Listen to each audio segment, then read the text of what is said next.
back to Balancing with BB. I hope you guys got to at least use a phrase or tell somebody that you were balancing. And if you weren't balancing, that's something we'll continue to work on. So this week is a Marley twist tutorial for Aaron and Taylor because they've been asking me for a while. And I was also asked, how do I keep from being discouraged when it feels like I'm drowning in school? And so I have 10 things. It'll be quick.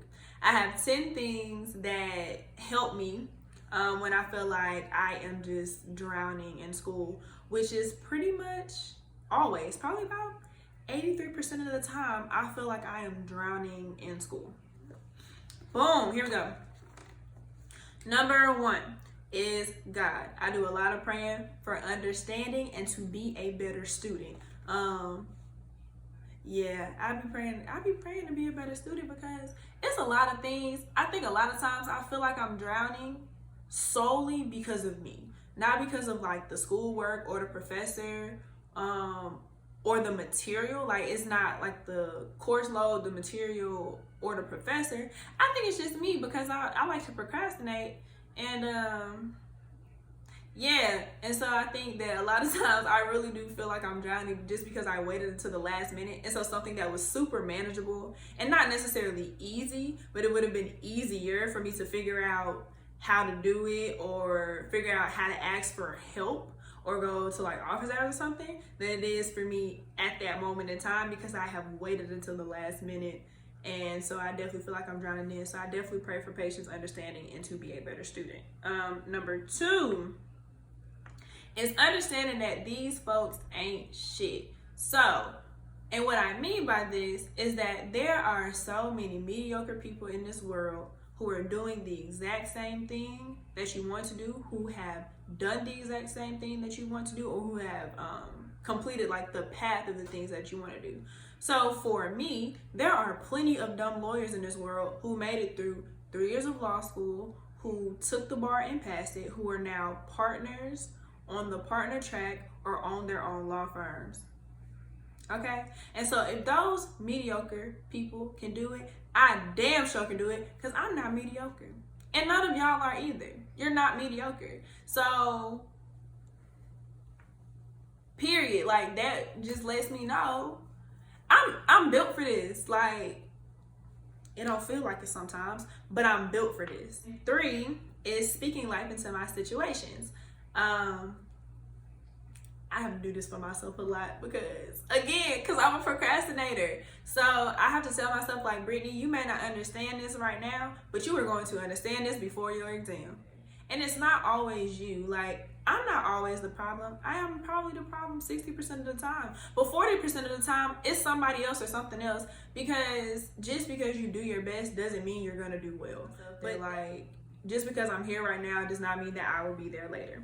Number 4 is celebrating the small victories. Shout out to Julia because she's the one who taught me to celebrate my small victories. Honestly, celebrate my small victories has made things so much better for me. One way that I celebrate my small victories is eating ice cream and watching Vampire Diaries on my couch because I absolutely love both of those things, Vampire Diaries and eating ice cream. I feel like celebrating the small victories builds you up. Like, it really builds me up. It builds my confidence. I feel like it builds my knowledge of the subject when I'm like, oh, bet, like, oh, I didn't know that 2 weeks ago, but I knew it for this, or I knew it when I was explaining this to my friend, or to be like, oh, okay, like, I did well on this, or I understood this, or, I was able to explain this to somebody else kind of thing.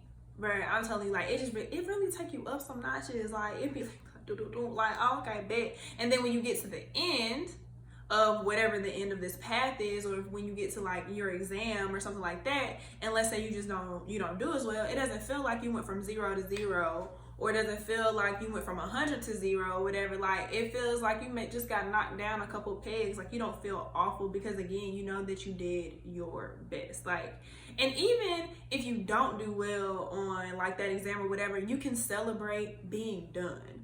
Like, celebrate that you completed something, that you completed a semester, that you actually studied for it, that you outlined for it, that you helped somebody else study for it. Like, there's a celebration in everything, I promise you. Number 5 is a good support system. So a good support system is just like, period. I mean, like, I feel like that's just kind of like, it's just a good support system, like self-explanatory. Yeah. All right. Okay. Number 6 is guilt-free fun.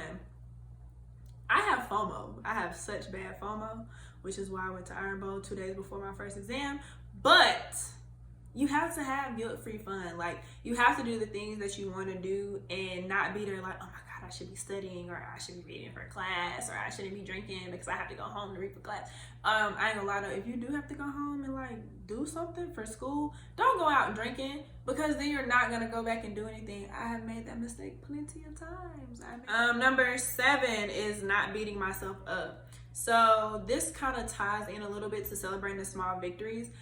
Just because, like, even if you don't do, like, if you don't do as well as you want to do or whatever, like, there's still, you can celebrate completion. You got through it. Like, that's something to celebrate. But not beating yourself up is like, I feel like a lot of times we do our best, and then like you get, let's say, like the grade or whatever back, and it's like, dang, like this isn't what I thought it was gonna be. Like, I really worked really, really hard for this, and then it feels like you didn't do your best. But don't fret, because you did do your best. So don't beat yourself up because it feels like the result told you didn't do your best. Like, don't beat yourself up for the small stuff or the big stuff. Like, once it's happened, it's happened. So, if it's something that you need to grieve, whether that's the bad grade or whatever, like, I be having to grieve my bad grades. I cry. Listen, I cry over some of my grades. I be booing like, oh my God, I can't believe I am a grade crier. But if you like, you grieve that and you let it go. Don't beat yourself up about it. Don't tell yourself that you should have done this, that, and the third, or you could have done these things differently and better, because maybe you could have done those things differently and better, but you didn't. And so you charge it to the game and you move forward. Number 8 is mental health days. So I take mental health days when I just don't feel, okay? Like, I don't feel nothing. I don't feel like it. I don't feel welcoming. I don't feel warm. I don't feel emotion, period. Like, if I don't want to deal with people, like, if I don't want to deal with the material, if I don't want to, like, go to class and fake the funk with y'all today or whatever, like, I'm just not going to be there. Like, for yourself. Take days to really decompress and unwind. Number 9 is setting goals. I like to set super realistic goals, and what I call super realistic goals are goals that I can put action steps to. And that's like just kind of simple for me. So it may be like, for example, a goal of mine would be like, read for all of my classes on Saturday and Sunday, and then on, let's say, like Monday and Tuesday, I can start reading ahead for classes for like next week or something. Like, yeah, that's a goal, like a typical goal of mine that I would have. Or like, it would be like, go to all of my classes this week or something like that, because yeah, I don't be in class sometimes. I just don't. So when I set small goals, I feel like it makes things more manageable for me. Like, it makes it seem like things are super achievable to become the better student, that I have to pray to be, because I ain't doing it on my own, period. Yeah. So like, it's just kind of like something that helps me get through the week and get through, like, understanding that, like, yes, law school is a 3-year affair, but maybe, because a semester is what, 14, 15, some in there around like that many weeks.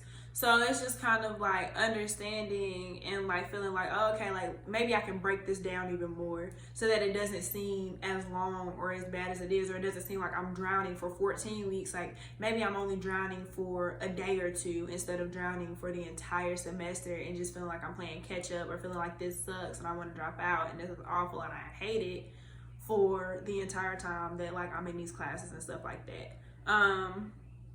And then number 10 was like an honorary thing, which is kind of like finding a balance finding a balance to like really do the things that I want to do. And so I kind of use this as a reward system for myself. It's like, okay, like I read for all of my classes, so now I get to do other things that I really want, that I really like and I really want to do, or like things that I want to like perfect my craft on.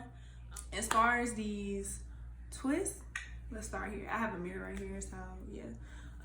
So I already took this one out or whatever, and it's pretty much already separated section.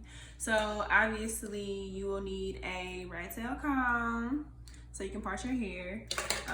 I like to use, this is my absolute favorite natural hair brand. It's called Numb. And then I usually like to use a hair butter. Now, oh, and this is the hair. The hair I love to use. This is my favorite hair for like locks and stuff like that. So it's the Freetress Punta Cana, like 3 times 3. It's like 3 little sections or whatever. I do wrong ones. So the same exact process. What I do is I take two strands, so 1 and 2. And because my hair is not super light at the top, like the ends of this, because I got T27, I go to right here where like the darker color is, and I twist these together. So twist, twist, twist, like the same way you twist it on your hair. Twist these together, right? 2 sections. Again. All right. And then I take it in the middle. And I take the left side, the right one in my right hand, and I twist to the right. Turn my whole hand to the right, to the right, to the right, to the right, until it feels like it is secure, which to me is tight. And then I put my finger here, and my index finger and my thumb, and I hold to secure at the top, and then I twist to the left. Twist, twist, twist, twist, and twist to the left until this side feels secure.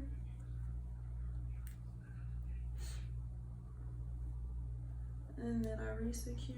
And what I do is I twist both sides, and I take my right over my left, and I keep twisting. Like the way that I twist it to secure it, keep twisting. Keep twisting, keep twisting, and boom, there you have it.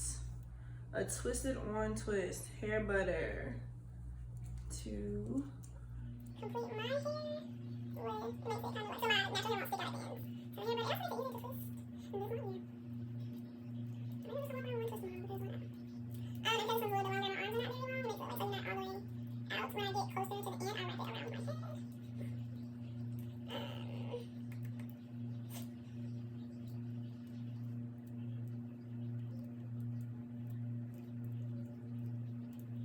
Twist, twist, twist, twist out. And this is like really annoying to me when it makes my arms hurt. So what I do is, you know, for like chocolate, I do this. I wrap it around my chin and neck, and I just twist until the end. Continue twisting like this, and it really uses it. And then just hold it, and then after about 3 weeks, so now after 3 weeks, I would take these down. You know, it really wouldn't matter how they look, I would just take them down because I'm awful at holding on to hairstyles. And there you have it. I have to stop slapping my phone like that. Thank you guys so much for watching. Please don't forget to like, comment, and subscribe, and go watch the first 2 videos. New videos every single Wednesday. So comment below for what you want to see next week and the weeks after. And I hope you guys enjoyed everything. Y'all have a great week and keep balancing.